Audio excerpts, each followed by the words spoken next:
سورۃ البقرہ کی آیت نمبر 93۔ الحمدللہ وکفی وسلام علی عبادہ الذین اصطفی،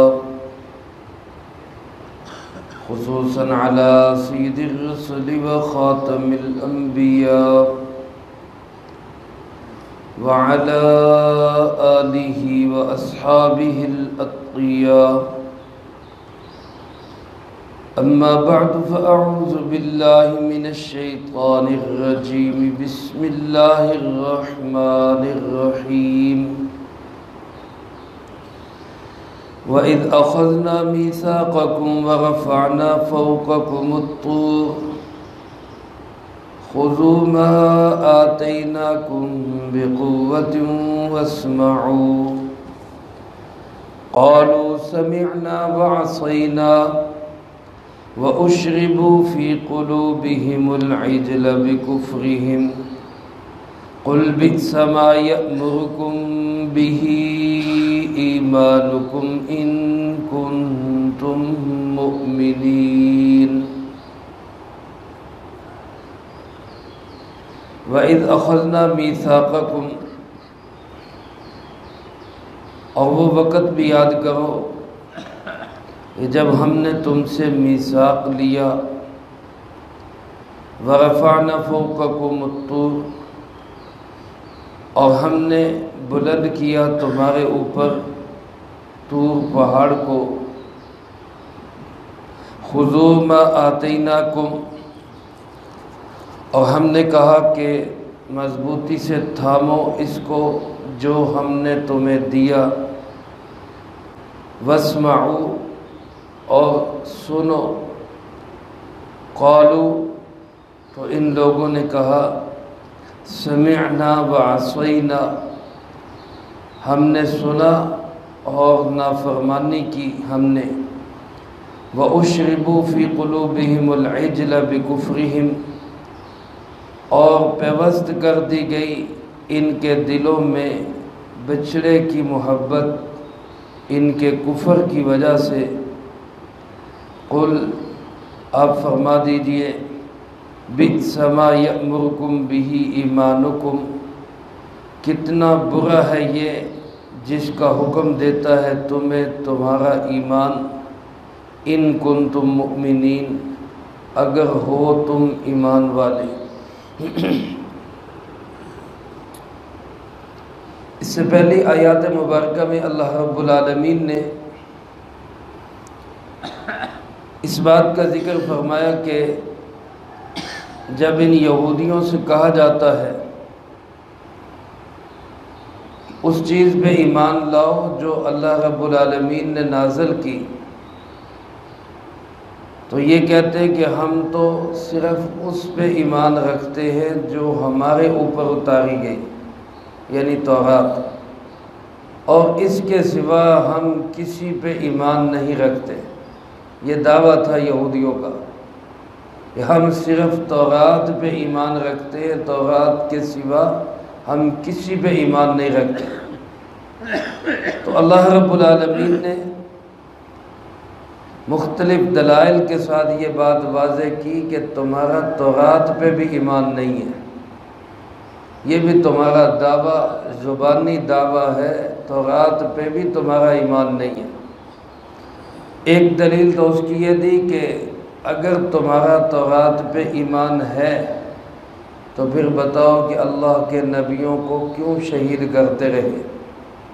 انبیاء علیہ السلام بھی تو تورات ہی کی دعوت دیتے تھے، اور تورات میں ہی یہ موجود ہے کہ کسی بھی انسان کا قتل سخت ترین گناہ ہے، پھر اللہ کے نبی کا قتل، اگر تمہارا تورات پہ ایمان ہے تو کیوں قتل کرتے رہے؟ دوسرا، ان سے سوال یہ کیا گیا کہ اگر تمہارا تورات پہ ایمان ہے تو پھر حضرت موسیٰ علیہ السلام کے موجود ہوتے ہوئے تم نے بچڑے کی عبادت کیوں شروع کر دی؟ تو شرک ہے اللہ کے سوا کسی کی بھی عبادت کرنا۔ تو تورات پہ تمہارا ایمان کہاں رہا جب تم شرک کرتے رہے؟ اس آیت مبارکہ میں جو آج تلاوت کی گئی، اللہ رب العالمین نے ایک تیسری چیز بیان فرمائی، جس سے پتہ چلتا ہے کہ ان کا تورات پہ بھی ایمان نہیں تھا۔ اللہ پاک فرماتے وہ وقت یاد کرو کہ جب بحر قلزم سے تمہیں نجات دی، تمہارا دشمن فرعون غرق ہوا، اس کے بعد تم آگے چلے، تم نے ایک بستی میں دیکھا کہ لوگ ایک مجسمے کی عبادت کرتے، ایک بت کی عبادت کر رہے، تو تم نے بھی اس وقت موسیٰ علیہ السلام سے کہا اجعل لنا الہا کما لہم آلہہ، جیسے ان کا معبود ہے ایسا کوئی معبود ہمیں بھی بنا دو۔ یہ تمہارا ایمان ہے تورات کے اوپر، یہ تمہارا تورات کو ماننا ہے، یہ دعویٰ بلا دلیل ہے، غلط دعویٰ اور جھوٹا دعویٰ ہے کہ تم تورات پہ ایمان رکھتے ہو۔ تم تو شروع سے ہی یہ کہہ رہے تھے کہ ہمارا بھی کوئی ایسا مجسمہ معبود ہونا چاہیے، اور پھر جب تم نے کہا موسیٰ علیہ السلام سے کہ ہمارے لیے کوئی تورات لے کر آؤ، کوئی کتاب لے کر آؤ، کوئی قانون اور لا لے کر آؤ جس پہ ہم عمل پیرا ہوں، اور موسیٰ علیہ السلام اللہ رب العالمین سے ہم کلام ہوئے اور ایک کتاب عظیم الشان کتاب تورات کی شکل میں تمہیں لا کر دی۔ جب وہ قانون تمہارے سامنے آ گیا، اصول دستور تمہارے پاس پہنچ گیا، اور اللہ رب العالمین کا حکم ہوا کہ اس پہ عمل کرو، تو تب تم نے کیا کیا؟ تم نے کہا کہ یہ تو بہت مشکل ہے، ہم سے اس پہ عمل نہیں ہوگا، ہم اس پہ عمل نہیں کر سکتے، تم نے انکار کر دیا۔ اور پھر ہم نے کوہ طور کو اکھاڑ کے تمہارے سروں پہ قائم کر دیا۔ پہلے بھی اس بات کا تذکرہ گزر چکا ہے، آگے 9ویں پارے میں بھی یہ ذکر آئے گا کہ ایک وقت تھا جب انہوں نے تورات کو ماننے سے انکار کیا، تو اللہ رب العالمین نے کوہ طور کو زمین سے اکھاڑ کر ان کے سروں پہ مسلط کر دیا، اور پھر اللہ پاک نے ان سے فرمایا بتاؤ مانتے ہو کہ پہاڑ تمہارے اوپر گراؤ؟ تو اس وقت تم نے کہا کہ جی ہم مانتے ہیں، زبان سے کہا ہم مانتے ہیں، لیکن عمل سے پھر بھی یہی کیا کہ ہم سے تورات پہ عمل نہیں ہوگا۔ اللہ پاک فرماتے ہیں اخذنا میثاقکم، ہم نے تم سے میثاق لیا تھا کہ جو قانون اصول دستور ملے گا اس پہ عمل کرنا ہے، لیکن تم نے اس کی نافرمانی کی، تو ورفعنا فوقکم الطور، ہم نے تمہارے اوپر طور کو بلند کر دیا، ایسے جیسے یہ مسجد کی چھت ہمارے سروں پہ ہے، ایسے کوہ طور ان کے سروں کے اوپر معلق ہو گیا۔ اللہ پاک نے فرمایا بتاؤ مانتے ہو کہ نہیں مانتے؟ خذوا ما آتیناکم بقوۃ، تھامو اس کو، پکڑو اس کو مضبوطی کے ساتھ جو ہم تمہیں دے رہے ہیں، واسمعوا، اور سنو، یعنی سنو اور مانو۔ تو اس وقت تم نے کیا جواب دیا تھا کہ سمعنا وعصینا، ہم نے سن تو لیا لیکن ہم نے نافرمانی کی، ہم سے عمل نہیں ہوگا اس میں۔ علماء فرماتے کہ پہلے انہوں نے یہ انکار کیا، پھر اللہ کی طرف سے پہاڑ مسلط ہوا، پھر ظاہری طور پر مان لیا کہ جی ٹھیک ہے، پہاڑ کے ڈر سے مان گئے، لیکن پھر بھی انہوں نے نافرمانی ہی کی، اپنی مرضی پہ ہی چلے، اللہ اور اللہ کے رسول کی مرضی کو تسلیم نہیں کیا۔ اللہ پاک فرماتے اس کی وجہ یہ کہ اشربوا فی قلوبہم العجل بکفرہم، ان کے دلوں کے اندر پیوست کر دی گئی تھی۔ اشربوا، کسی کی محبت دل میں گھر کر جائے تو اس کے لیے لفظ استعمال ہوتا ہے اشربوا، پلا دی گئی، پیوست کر دی گئی، رچا بچا دی گئی ان کے دلوں کے اندر بچھڑے کی محبت ان کے کفر کی وجہ سے۔ یعنی کفر پہ راضی تھے، شرک پہ راضی تھے، جو خود کر رہے تھے وہ تو تھے ہی راضی، جو منع نہیں کر رہے تھے انہوں نے بھی اس کو اتنا بڑا جرم نہیں سمجھا، اور کچھ نے اس کو جرم بھی سمجھا لیکن بچڑے کی عبادت کرنے والوں سے وہ نفرت نہیں کی جو کرنی چاہیے تھی۔ اسلام کے اندر یہ حکم ہے جس طرح جرم کرنا گناہ ہے، اسی طرح اس جرم سے نفرت رکھنا یہ بھی ضروری ہے۔ اگر جرم سے نفرت نہیں رکھی جائے گی تو نرمی کی وجہ سے دلوں کے اندر اس کی محبت پیدا کر دی جائے گی، اور پھر بعض اوقات اس کی وجہ سے انسان گناہ میں خود مبتلا ہو جاتا ہے۔ اس لیے جرم کی نفرت دل کے اندر ہونا یہ بھی بہت ضروری ہے۔ تو جن لوگوں نے شرک کیا انہوں نے تو شرک کیا، جنہوں نے نہیں کیا لیکن روکا بھی نہیں، اس سے نفرت اور بیزاری کا اظہار بھی نہیں کیا، اللہ پاک فرماتے ہیں ان کے بھی اس کفر کی وجہ سے ان کے دلوں کے اندر بچڑے کی محبت پیدا کر دی، یا کفر کیا یا کفر پہ راضی رہے تو اس کی وجہ سے دلوں میں بچڑے کی محبت پیدا ہو گئی اور پھر شرک میں مبتلا ہو گئے۔ فرمایا اب بتاؤ کہاں رہا تمہارا ایمان؟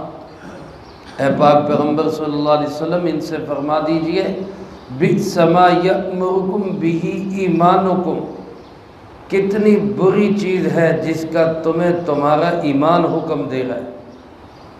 تم تو کہتے ہو ہمارا تورات پہ ایمان ہے، اگر تورات پہ تمہارا ایمان ہے تو کیا تمہارا ایمان تمہیں یہی حکم دیتا ہے کہ بچڑے کی عبادت کرو؟ تمہارا ایمان تمہیں یہی تلقین کرتا ہے کہ اللہ کے ساتھ شرک کرو؟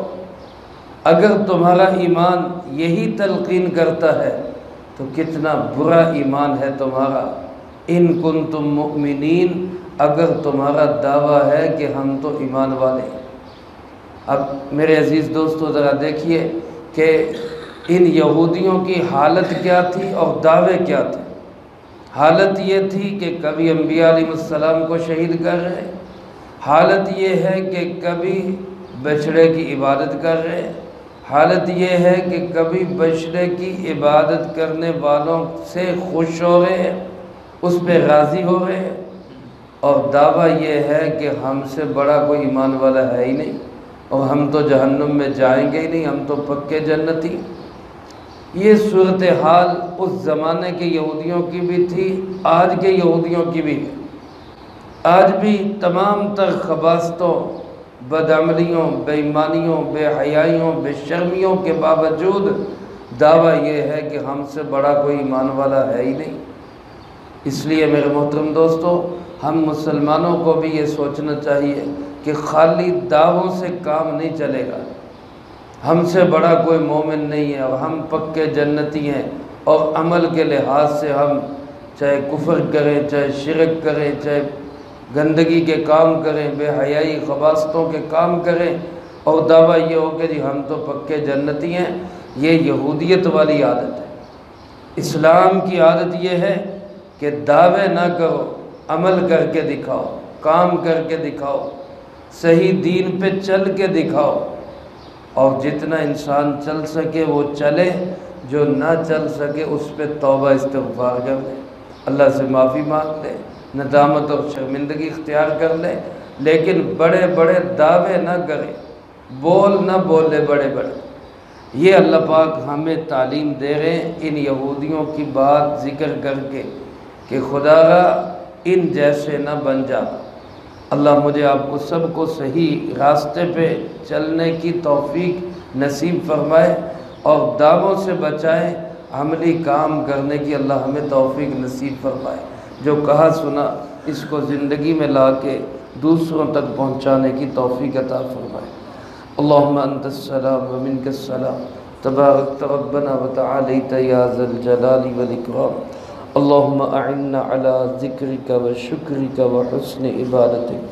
اللہم احسن عاقبتنا فی الامور کلها وأجرنا من خزي الدنيا وعذاب الآخرة۔ اللهم واقية كواقية الوليد اللهم استر عوراتنا